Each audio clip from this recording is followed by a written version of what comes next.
తారకాసురుడు ఎన్ని రకాలుగా వాడిని చంపినా వాడు మళ్ళీ మళ్ళీ పుట్టి యుద్ధం చేస్తున్నాడు. వాడికి మనకు బాగా సుపరిచితమైనటువంటి విషయాలు ఏంటంటే, ఈ రాక్షసులు విపరీతంగా తపస్సు చేసి పరమశివుని మెప్పించి తీసుకుంటారు. ఆయన శివలింగాలనే వారు అవును. మనకు గజాసుర వృత్తాంతంలో కూడా ఆత్మ శివలింగంగా కోరుతాడు, ఆయన ఇచ్చేస్తాడు బోలాశంకరుడు కదా. అట్లాగే తారకాసురునికి వాడి గొంతులో ఒక శివలింగం ఉంది.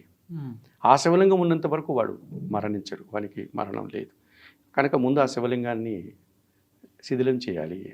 ఈ ఉద్దేశంతో సుబ్రహ్మణ్య స్వామి తన యొక్క శూలాయుధం, దండపాణి కదా ఆయనకున్న శూలాయుధంతో ముందు వాని గొంతులో ఉన్నటువంటి శివలింగాన్ని పగలగొడతాడు. ఇది ఆ శివలింగం తారకాసురుని యొక్క శరీరంలో ఉన్నటువంటి శివలింగం 5 భాగాలుగా విచ్ఛిన్నమై 5 ప్రాంతాల్లో పడ్డది అని మనకు స్థల ప్రాణం చెప్తుంది.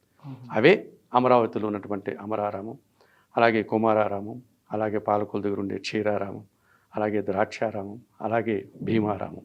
కనుక ఈ క్షేత్రాలకి అంత పవిత్రమైనటువంటి స్థలం ఉంది, అంతటి విశిష్టమైనటువంటి చరిత్ర ఉంది, స్థల పురాణం ఉంది.